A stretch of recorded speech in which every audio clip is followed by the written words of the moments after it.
Hey guys, it's Richie theWizKid here from the Best Darn Diddly Review Show, and I'm here to talk to you about PopThreads.com, your number one source for finding awesome nerdy t-shirts. Are you sick from not knowing what to wear when you go out with all your friends on the weekends? Well, don't have a cow, man. Go to PopThreads.com, and if you use the code Simpsons at checkout, you can save 15% on all your t-shirt needs. Hello again, everyone. Welcome back to the Best Darn Diddly Review Show. This is a weekly podcast for anyone who loves The Simpsons or ever has loved The Simpsons, hosted by two dudes that grew up on The Simpsons. My name is Miles, better known as MrMostDaysOff, and today we are skipping the reviews to bring you the Season 4 Finale Spectacular. Spectacular! And joining me, as he always insists on doing, your co-host with the most, Richie theWizKid. How you doing today, Rich?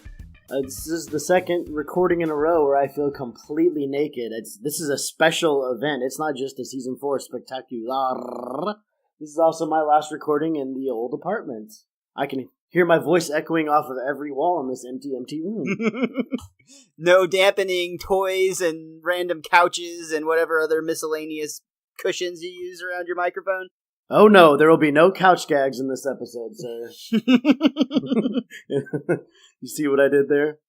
But anyways, we will get into this Season 4 review right now. I'm going to throw it back to you, the man, the myth, the Mr. Indecisive. It is Miles. Sir, congrats, we made it through another season. It's been 6 months.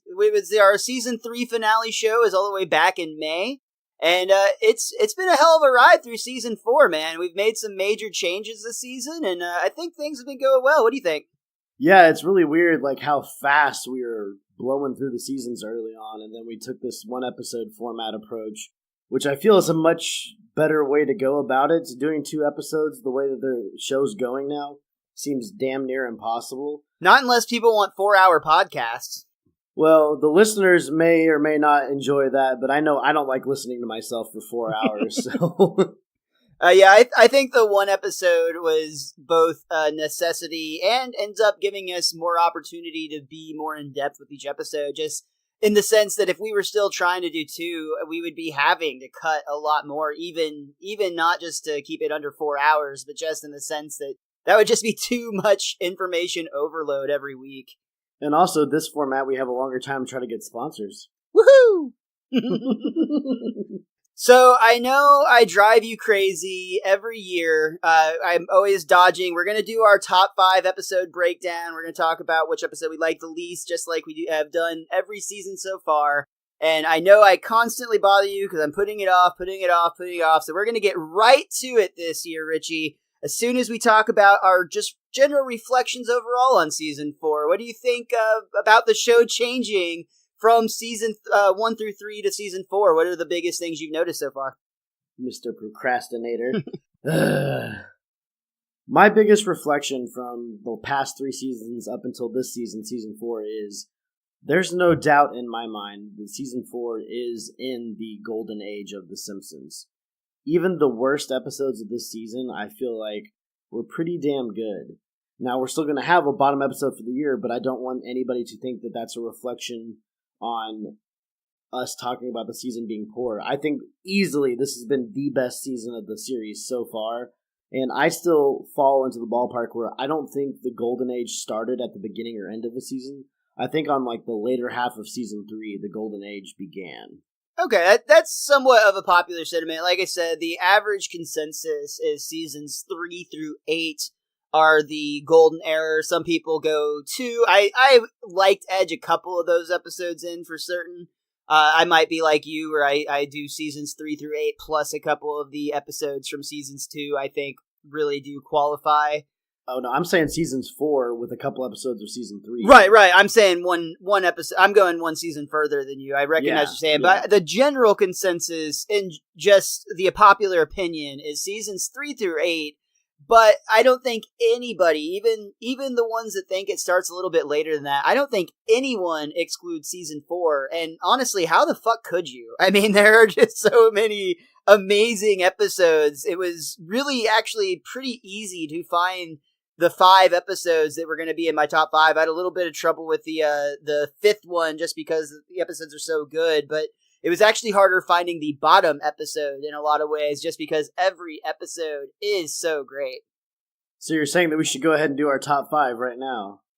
We really should. I don't want to put that off anymore, but I do have to say first that one more comparison to Season 3 that I just wanted to point out is in Season 3, there was still a couple of duds. It wasn't every single episode was just a top-rated episode. And I think the lowest-rated episode in Season 4 was like a 7.5. Even the clip show is absurdly high-rated.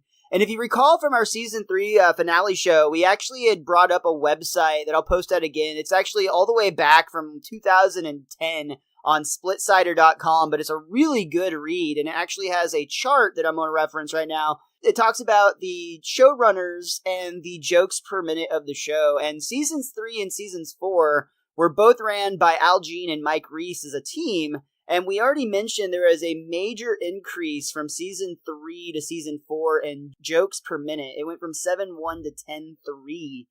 And it was very, very noticeable in my writing hand when we were taking notes for these episodes, because the rapid pace fire is undoubtedly as fast as it has been in any season of the show so far. This season, for me in particular, was one where I'm more often than not, I would write Ned and Homer quote in book, because I use my guidebook companion, The Simpsons' Complete Guide to Our Favorite Family, where in years past I could write the full joke out. Now that it's so like bang, bang, bang, bang, and that so many of the jokes are written in my companion guidebook, that I literally just write quote in book. Well, that's convenient since you do have that handy little guide. I really need to get one of those. I'm still dreading the time we get past Season 8 and I don't have a guidebook anymore, and I hope... There's got to be a guidebook for 9 through 16 or whatever the next 8... Yeah, that would be the right numbers, right? Yeah, the next 8 seasons of the show. It even has a lot of songs posted in there, but honestly, most of the songs that we've done so far up to this point, I've remembered just from hearing the episodes so many times. Or songs in the key of Springfield. Exactly, yeah. I really haven't had to go to the guidebook too often on the songs. Yeah, once you start singing them, they really do jump back into your brain pretty quickly. Yeah, absolutely, absolutely. I mean, who could forget Monorail? Come on. Mono! Do! But no, getting back to the thing you keep trying to procrastinate away from, I found that my top 5 this season, I will say, was the most difficult by far. Usually I can look through my guidebook at all the episodes and go, this one, this one, this one, this one, this one, this one. Maybe there's one extra one in there. But this is one where I actually had about 9 on my list at one point. And after I was done with the list, I had 10, but it was more of like an honorable mention one that I knew I wasn't going to pick, but I wanted to bring up an honorable mention for it. So this is one where I got down to about, 7 episodes where I was like, crap, I got to cut 2 out of here. And it still only took me, a minute or 2 to do it. But for me, that's like a huge amount of stress in that minute or 2. I don't know how you do this all the time. See, I actually had the opposite experience this season. So for the first time, my top 4 were concreted in place. Now, there's a little bit of fluctuation between those 4, but in seasons past, I wasn't even sure which 5 episodes would actually be in those top 5 slots. Whereas this year, I knew for certain 4 of them, and then I just had to figure out the 5th one, which did take me several minutes, but it was a little bit easier just because I felt like there was some standout episodes this season that we're definitely about to talk about. Real quick, back to that chart before we get there, I just wanted to say that we are actually going to be moving on from the Al Jean and Mike Reiss era. We're moving into the David Merkin era, who also brings a lot to the table. In his 2 seasons, it's going to be for seasons 5 and 6. His joke count is going to drop just slightly from season 4, but still higher than any of the first 3 seasons. It's going to be 9.6 jokes per minute in season 5, and then just a slight drop to 9 in season 6. It won't quite be as many jokes as the last season we just did, but it's still going to be a lot of work on our hands, or in your case, your guidebook. But let's talk about David Merkin just a little bit, because I'm actually really excited for what he's going to be bringing to the table. More so than anything, it's believed that when he comes to the show, it brings a more surreal element and actually a little bit of darker humor. And some of the stuff he worked on in the past was actually a little bit too dark for some people's liking. Specifically, I'm talking about a show by the name Get a Life that starred Chris Elliott. It was on the Fox network, just like The Simpsons, and that could very well be one of the reasons he actually made connections with the show. I don't know that for certain. But that show made it for 2 seasons, despite not having a lot of support from the studio, in the sense that they just felt that it was too dark. And when David Merkin comes to The Simpsons, everybody believe it does take a slightly darker and just a little bit, like I said, more surreal tone. This is very noticeable in the first episode that he actually wrote for the show, which is one that's coming up very soon, Deep Space Homer. All right. My biggest deal with us reviewing these shows at this point is the changes in the showrunners, because as a child and even as a young adult, you don't really think about things like that and how that changes the show. But now that we're getting older and actually getting in depth with each episode, it's crazy to think about all the turnover that's happening and that how it directly impacts what you're seeing on TV. And it's something you'll just breeze by, again, as a kid, but it actually has meaning and impacts what the show looks like and how the show feels. And so it's going to be crazy to see how those changes are going to affect the next season.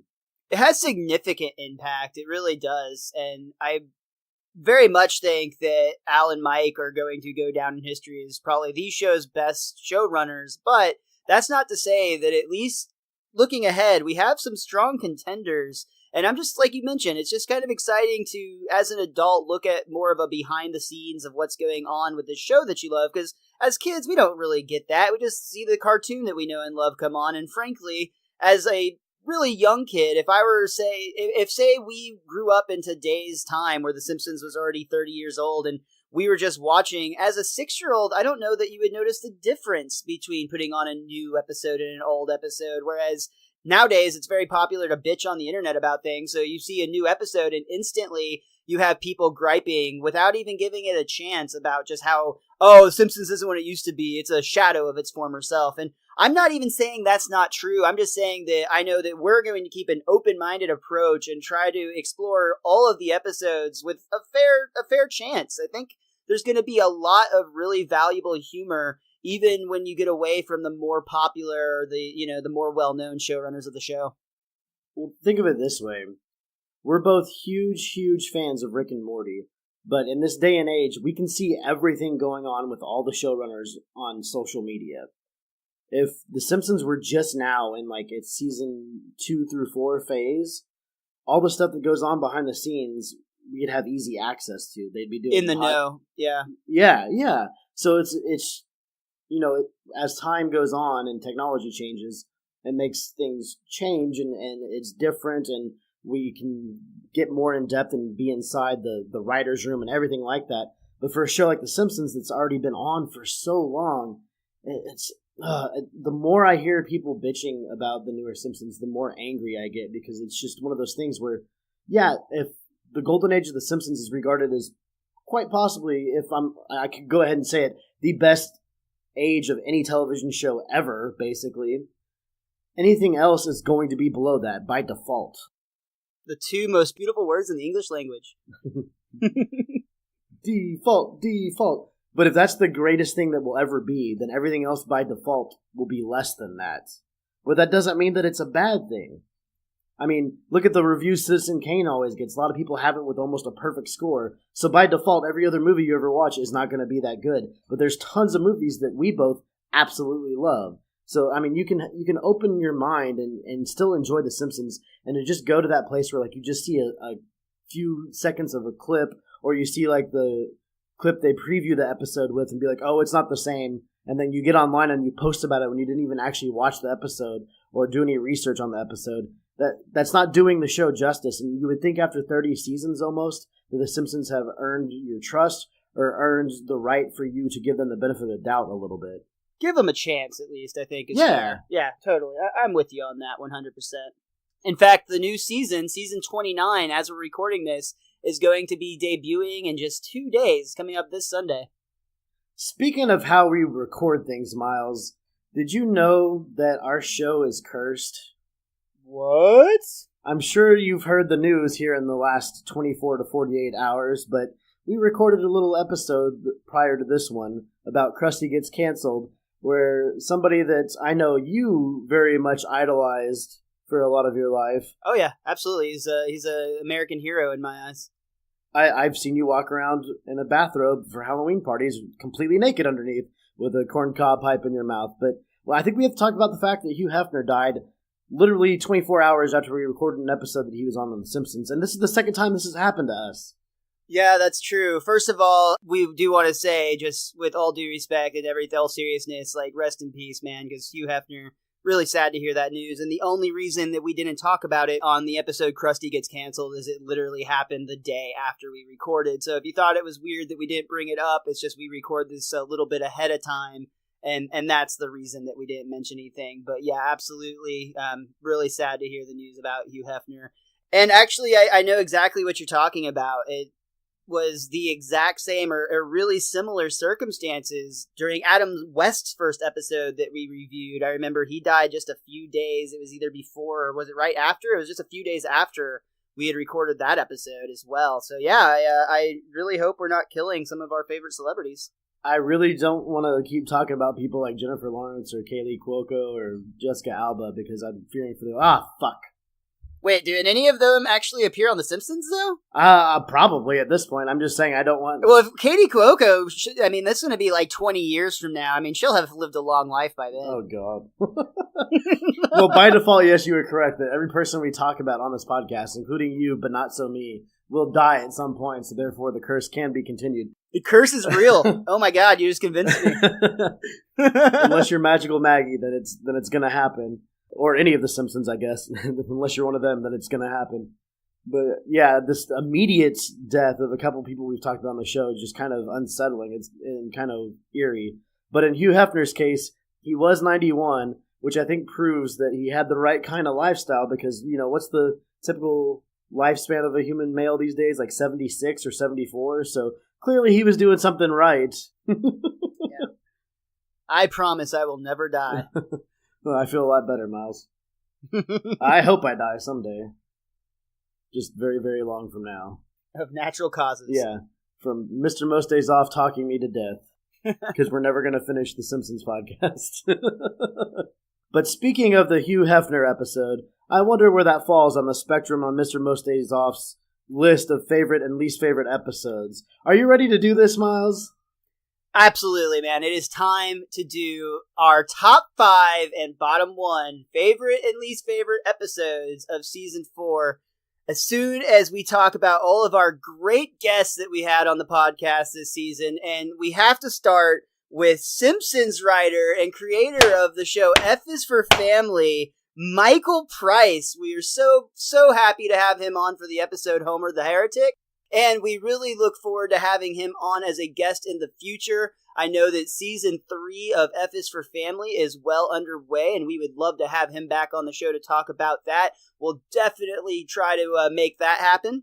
Also have to thank Matthew Klickstein, and go ahead and say, everybody, look up your local Alamo Draft House because there is a good chance the premiere of his upcoming movie, On Your Mark, is coming to a theater near you, and some select showings, and one that I know you and I are very excited to be going to next month, or probably in just a few days, a few weeks by the time this airs, or in a week by the time this airs. We're going to be going to the premiere in Austin where both Matthew Klickstein and Mark Summers will be live in attendance with us to do a screening and a Q&A about that awesome documentary. I'm really excited. If you were ever a fan of Mark Summers or Nickelodeon, you should definitely do yourself a favor and look up this movie and try to go to a screening while you can.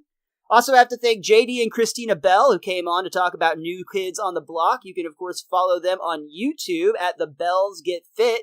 They are into fitness, and it makes me judge myself every time I see their pictures on Instagram.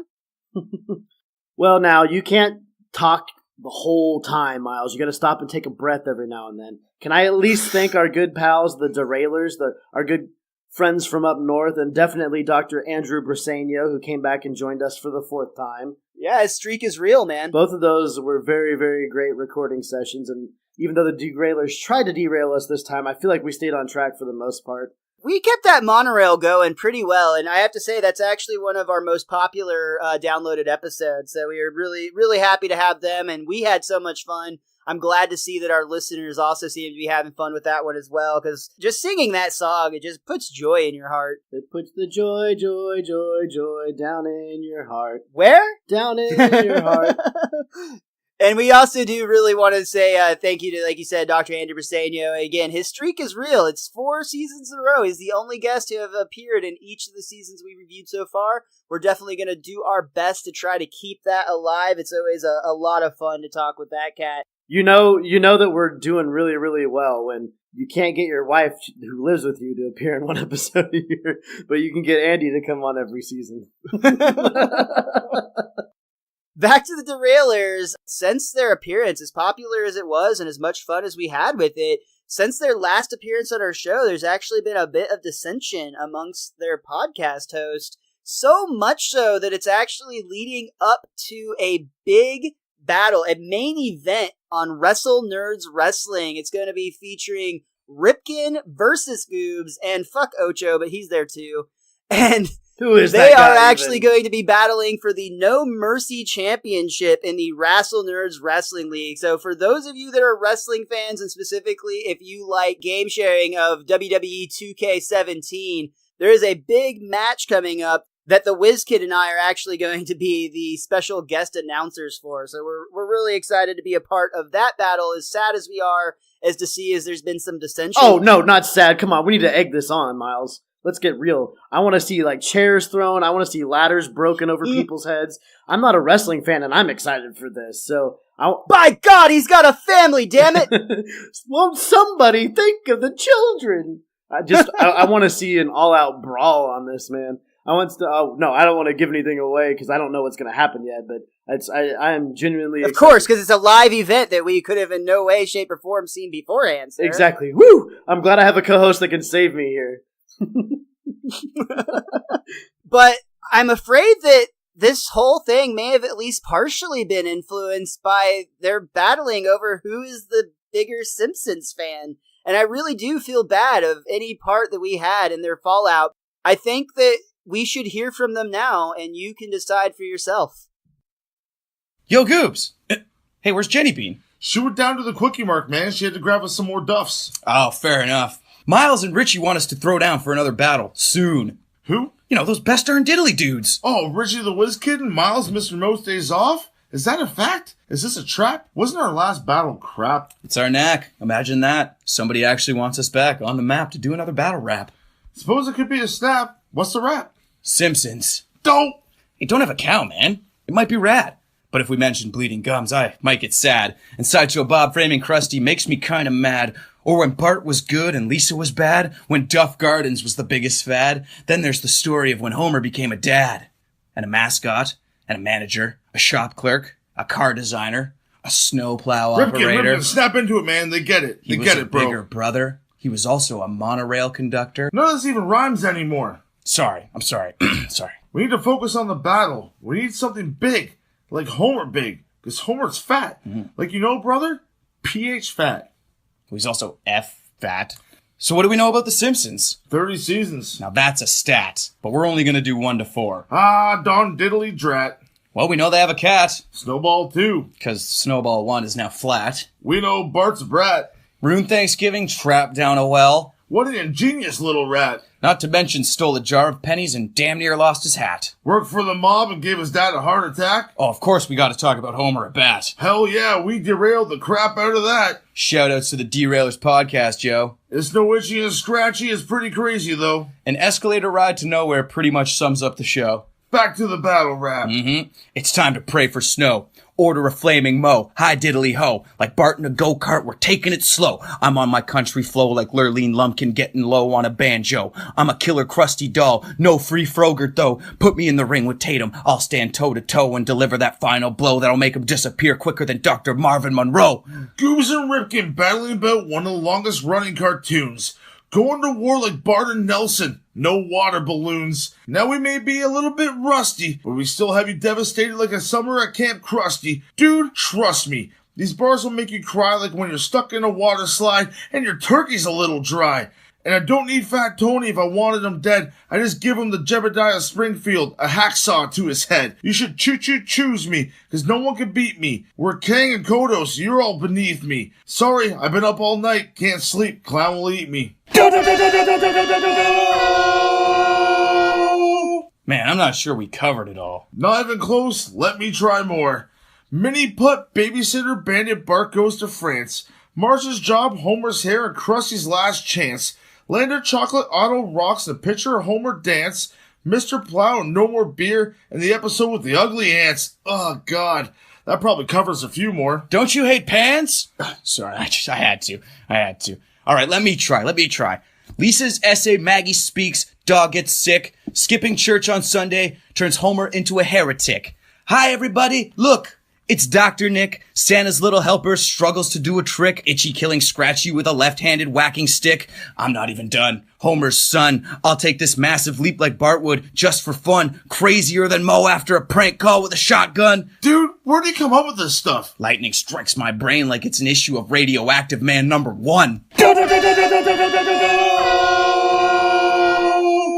I mean, I still feel like we missed so much. I know, right? Let's get it. What? Beauty pageant, Homer and Marge almost having fairs. No. Bart gets a crush. Dude, stop. Lisa gets a crush. Oh, man. Homer's second job for a pony brush. No, stop. Megan becomes a little explorer. Let me show you my treehouse of horror. All right, enough. That's good. Okay, that's good. Sorry, man. You know, I'm just living the life of a derailer, bro.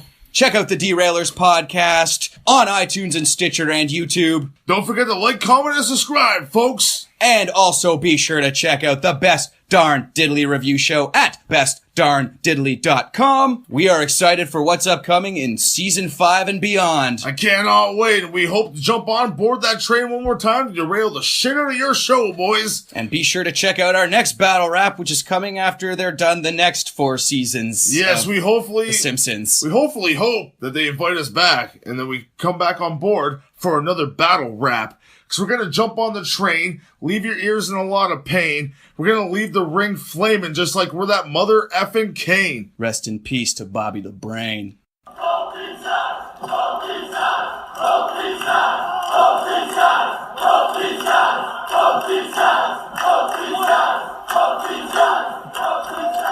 have to drop some Wrestling stuff on there too.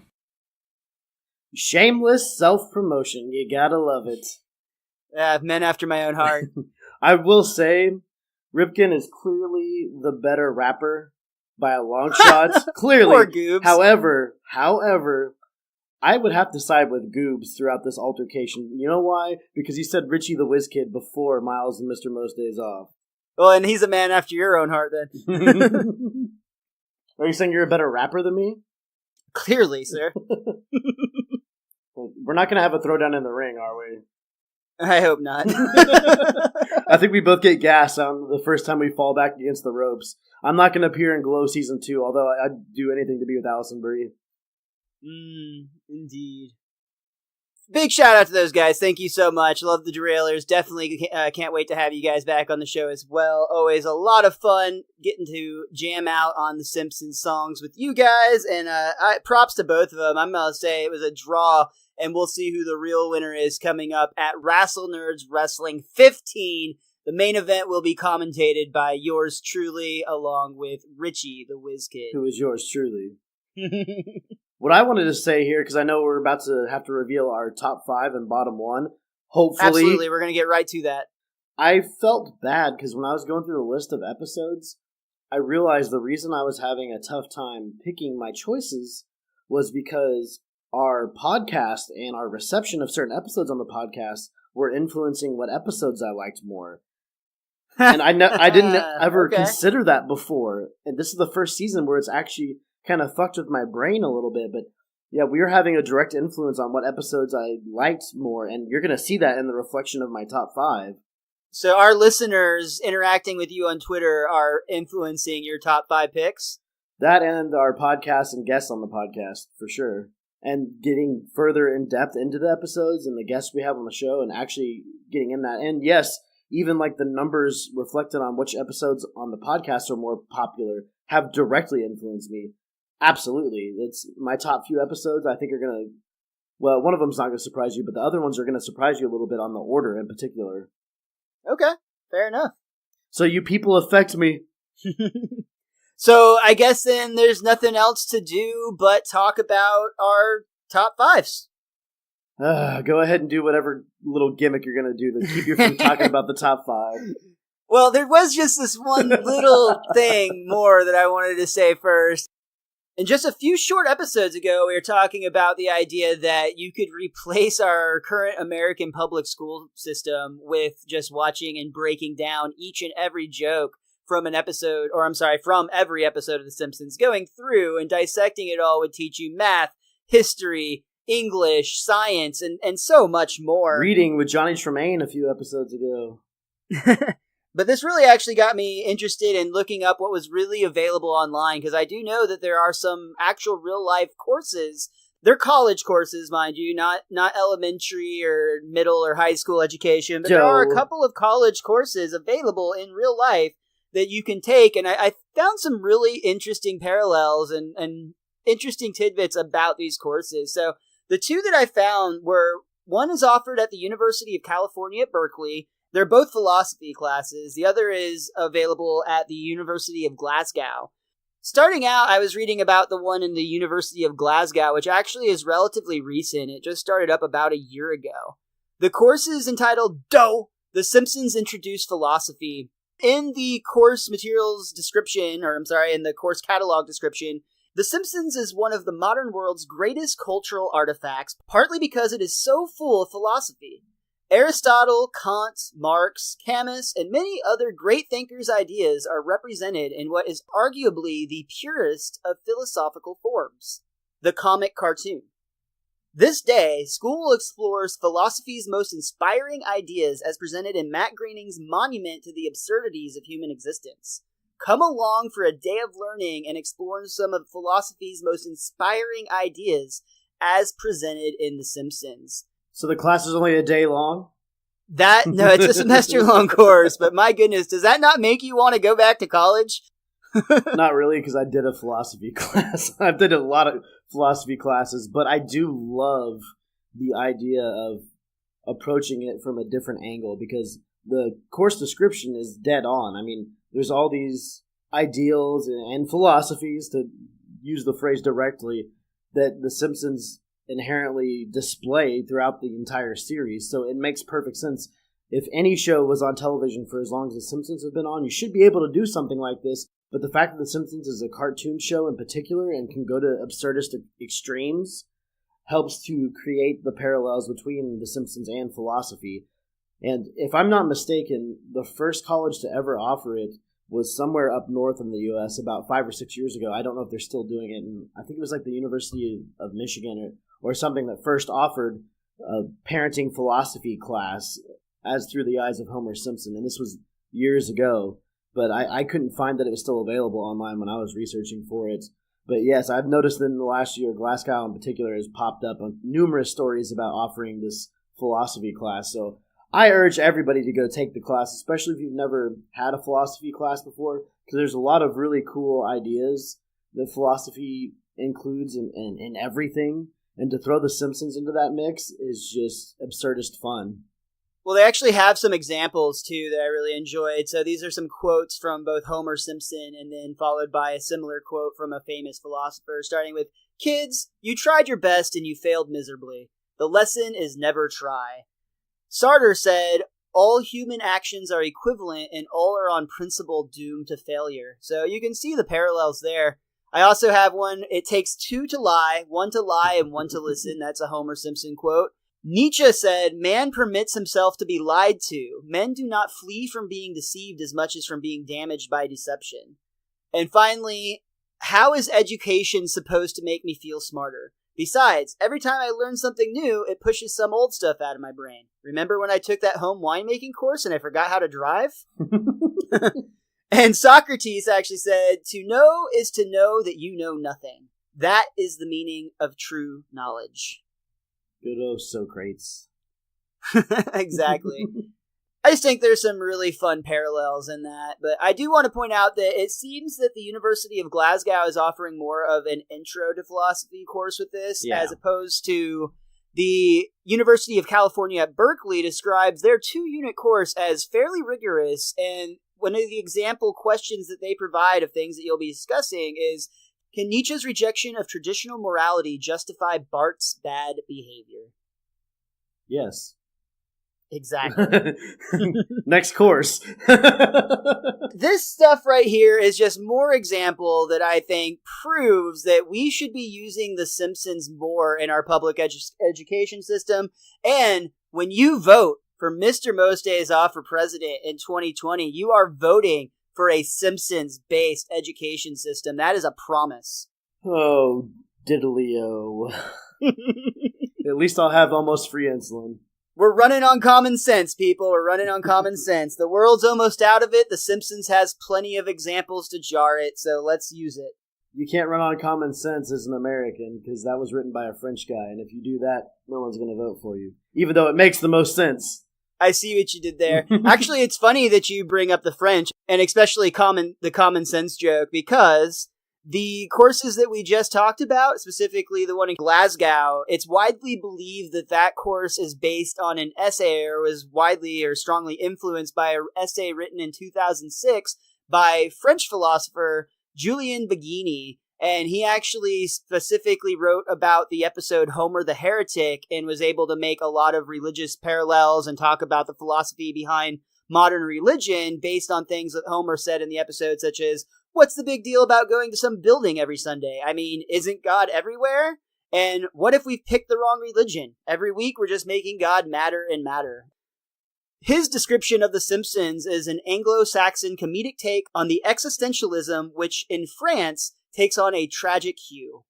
Well, that's good that I gave you that French tie-in, but actually Thomas Paine was English. Well, you said it was, I would have to take credit from the French or whatever. Yeah. Whatever, it worked as a segue, I'm good with it.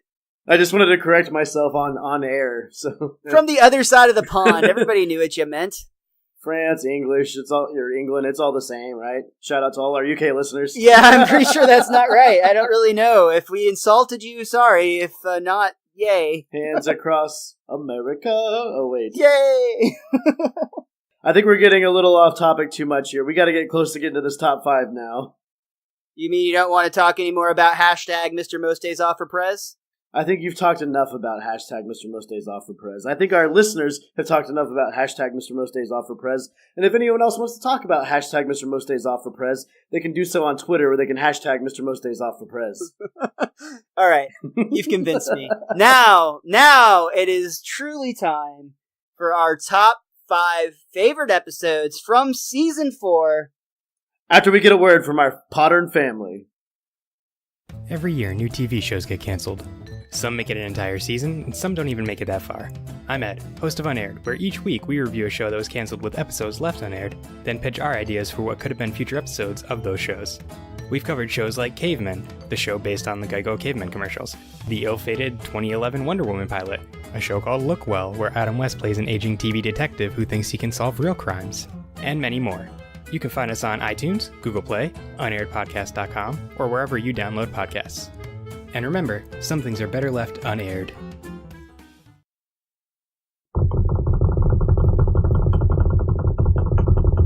It is time, ladies and gentlemen, for our top 5 and least favorite one. All right. I usually let you start, but fuck it, I'm jumping in right here. My number 5. This was the hardest one. It took me the longest, but I had to side with Itchy and Scratchy the movie. One of my favorite going into the season, one that I have a lot of strong connections to, and one that I just could not exclude from my 5th spot. For myself, theWizKid, I picked Mr. Plow for number 5. This, like you said, this one was the tough one for me. I was going back and forth between this one and Camp Krusty, which it was hard to remember Camp Krusty because it was so long ago. I realized that played a lot into how difficult this list was, too, because since we're only doing one episode a week, I had to go back and look at the pictures and read my notes on it and be like, okay, yeah.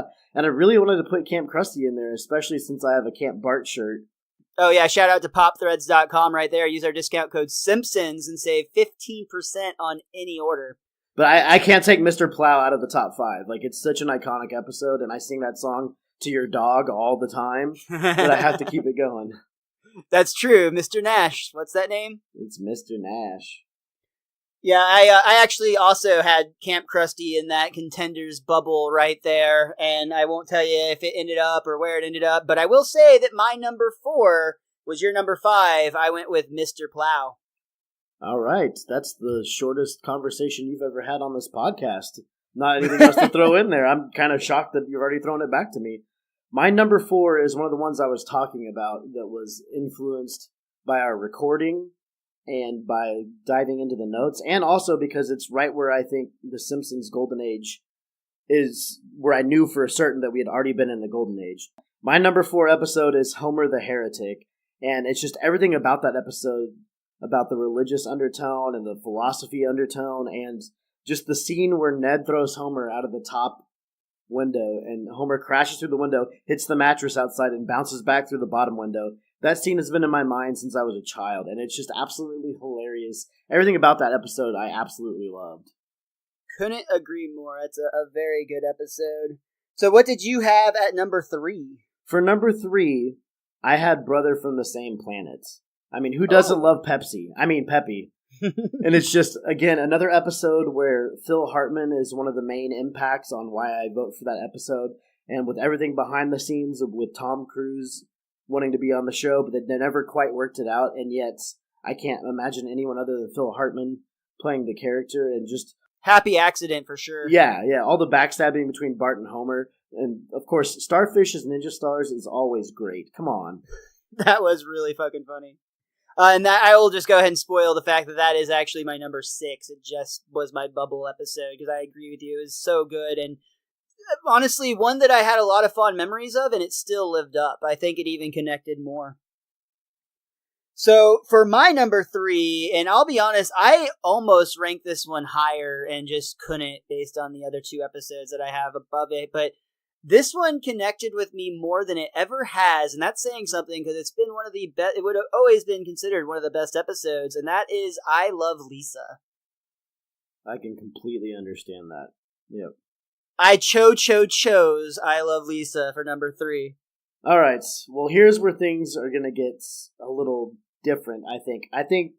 I know I have a good idea about which one I think you have at the top, but the one that you think I have at the top, I actually have in my number 2 spot, and that's Marge versus the Monorail. Wow. Okay. That does surprise me. When the season started, the whole way through the season, I was like, Marge versus the Monorail is going to be my number 1. I know it is. I've sang that Lyle Landley song so many times, doing all the voices by myself when I'm alone, that I just knew the episode's hilarious. Everything about it is so great.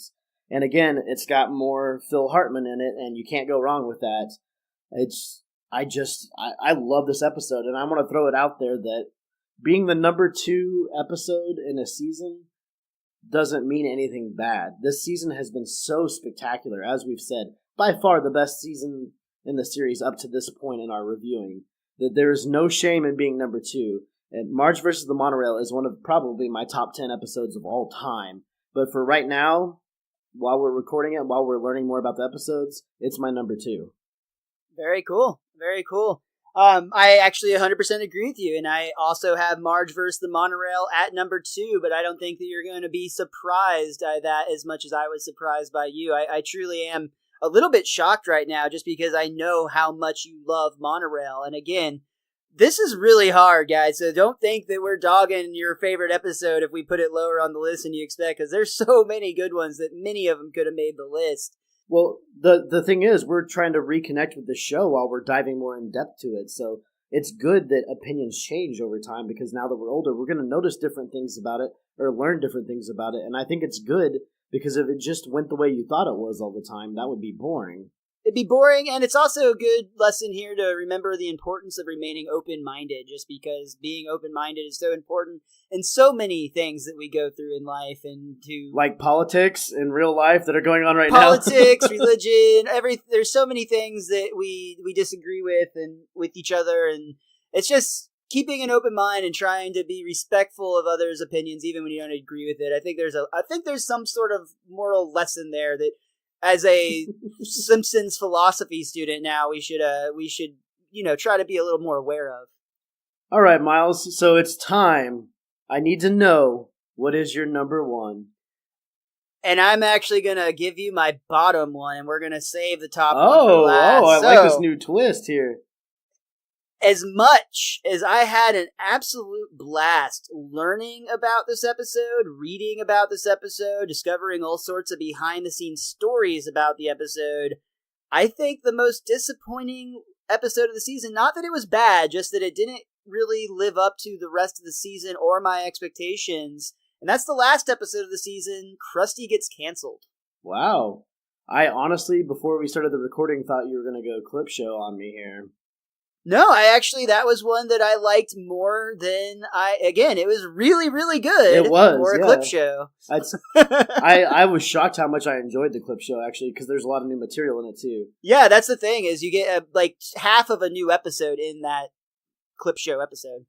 And actually, real quick, before I get to your bottom one, I do want to point out, just because it was such a big part of the clip show, I recently got the opportunity to show my 4-year-old nephew the scene from The Simpsons. I was wearing a Simpsons shirt, and he was asking questions about it, so I pulled up this clip because I thought it might connect, and boy, did it. I pulled up the clip where Homer falls down the Springfield Gorge back in Season 2, and I have never seen my nephew Nolan laugh harder. Like, he was belly rolling laughing. So I think there's something really fun and important about that. Just how strong. I mean, again, he's not going to connect with every episode of The Simpsons. And frankly, at that age, I don't even think he's going to sit through an entire episode of The Simpsons. Right. But in that moment, for at least the 30 seconds to a minute and a half, however long that scene lasts, I've never seen him laugh harder than at the very end when the stretcher comes down and hits him at the very tail end of things. He like lost his goddamn mind. It was this beautiful moment I got to share with him recently. Hello, future listeners. Ooh, I kind of like that. I kind of like that tagline, actually. Yeah, it's we pretty might have cool. to start. We might have to start opening the show with me saying that every week. Well, there you go. I really like that. For now, let's go ahead and get to your least favorite episode of the season. Did you say my Lisa favorite episode of the season? Of course it is. Yeah, it's Lisa the Beauty Queen. I like that episode too much. I looked at it for a moment, but I had a hunch that would be your choice. My issue is that it wraps up too quickly. Like, they're going on this tangent for a while where Lisa's making changes and everything. And it's got, again, we've talked about this 100 times in this podcast.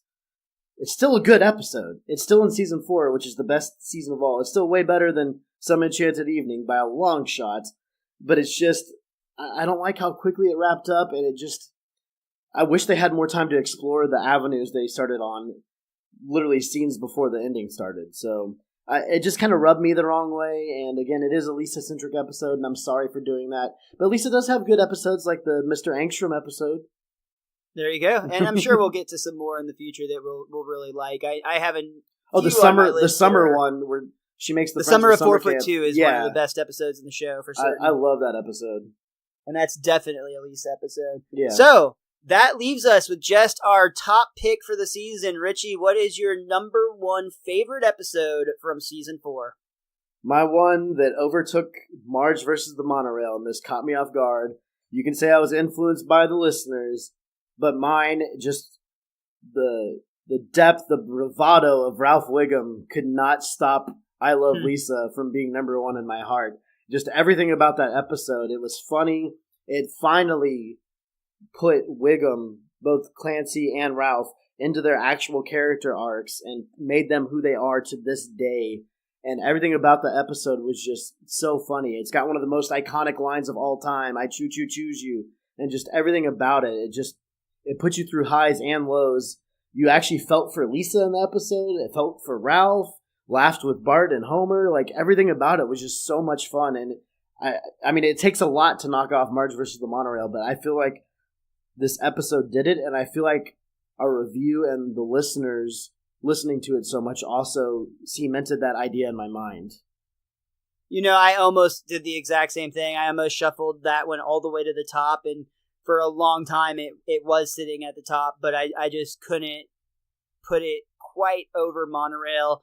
Or my number one pick, which I truly do believe, I don't think I was influenced by our awesome guest for that episode, as cool as it was to have him. I think the episode itself stands on its own merit. Homer the Heretic, maybe it's just because I'm a smarky atheist, but even at the end, when it all comes back to Homer going back to church, it's just something, I love that episode. I love the ideas that it brings up, the questions that it raises. Like we mentioned earlier, one of my favorite quotes is, what if we've been worshiping the wrong God? Every week we're just making him madder and madder. And there's a lot of quotes like that in that episode, or even just Homer being one with the animals. That absolutely cracks me up when he can't even get them to go away when he's in the shower. So Homer and the Ned Heretic, throwing him out the window and him bouncing back in. The Ned being the hero scene is so good. Which I still wonder why he's not at church, because everyone else was at church at that time. Well, the Lord knew where he needed to be, and he made sure he was there. The car chase scene, though, the car chase with Ned, oh Jesus, like that one is the best. And it was a great experience all around. That was so much fun. It was, and as I say, as great as the episode was, and as much as it stands on its own merit at my number one spot, of course, it's the awesome cherry on top was the fact that we got to have Emmy-winning writer for The Simpsons, Michael Price, to join us to talk about that episode. And something I'll share from our direct message conversation we were booking the show is, I don't think he'd be mad that I said he lit up like fucking Christmas when he found out he was going to talk about Homer the Heretic. Like, he was legitimately excited to sit down and talk with us about that. And that is honestly my goal. If you're listening to this and considering being a guest out there, Al Jean, Mike Reese, Matt Greening, Sam Simon, anybody who's ever worked for The Simpsons that I may have harassed online, our goal when you come on this show is for you to have as much fun as possible just being a Simpsons fan with us. So my goal is that we have water cooler talk where our names are brought up within the Simpsons writing room. That's also, yeah, totally. That's legit. That's the real goal. But I just mean my goal for your experience on the show is to have the best damn time possible being a fan on this show, talking with other fans about a show you worked on. So, with that said, that's it for our Season 4 Finale Spectacular. Spectacular! We are so excited to be back with you next season. We're going to be talking about Season 5, starting with Homer's Barbershop Quartet. So it's already kicking off with a great that might be the best episode of the season. They're probably all going to be the best episode of the season. You know how I roll. Actually, on that note, Rich, looking ahead real quick, I know you've got the guidebook in front of you. If you had to pick one or two episodes, maybe Homer's Barbershop Quartet is one of them, but if you had to pick one or two that just jump out of the book at you, which ones are you most excited about on your gut instinct? Shoot, the second episode is Cape Fear. Another Sideshow Bob one, something we have something a little special planned for. That's all I'm going to say. And I'll also say Boy Scouts in the Hood is that one with the super squishy. Oh yeah, oh no, that's right. No, sir, such a thing has never been done. Ding, all done. If you survive, please come again. For me, I look ahead, and we already mentioned it, but the obvious choice is Deep Space Homer in my mind.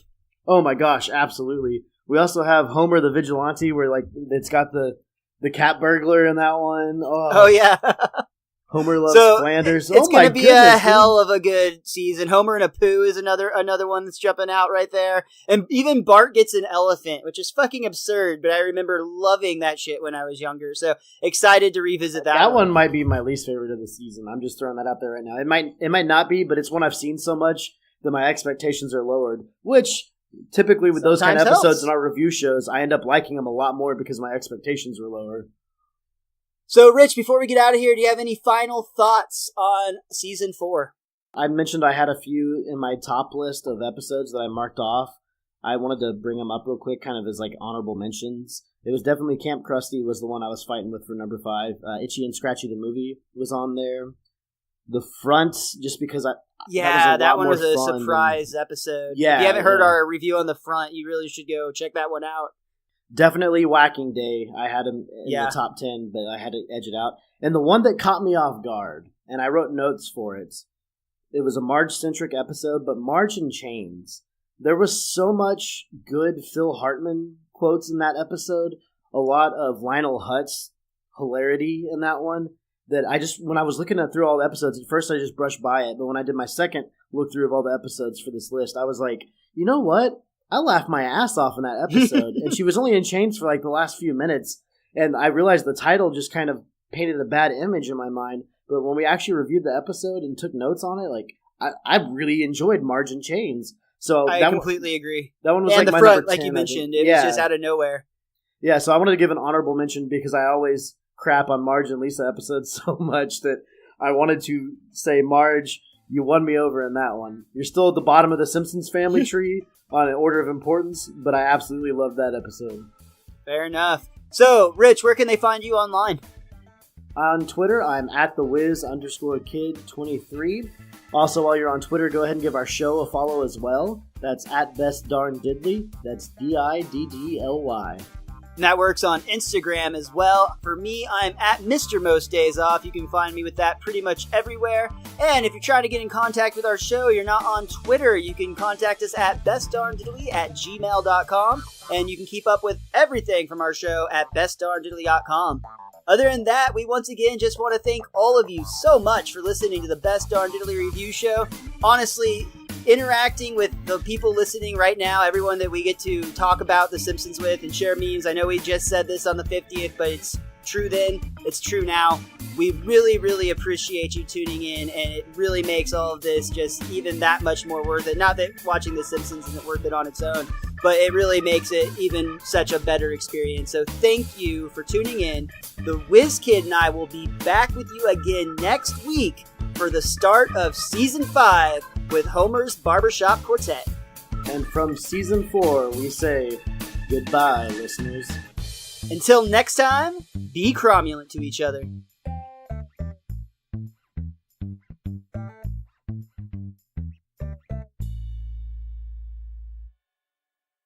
Tune into the Dave Sanders Show every Friday at 12 p.m. Pacific Time to learn about the news of the world. What the hell is that? A killer robot monster? No, Stewie, not news of the world, the actual news of the world. I'll tell you what the news of the world is. We're in a lot of trouble. No, Stewie, that's an album. But we are going to talk about what's going on all around the country, the world, what's hot in TV, movies, video games, hell, even sports, wrestling, pretty much anything. We're going to cover it right here on the Dave Sanders Show every Friday at 12 p.m. Pacific. Check out our Twitter at Dave Sand Show to find out when new episodes are uploaded every Friday.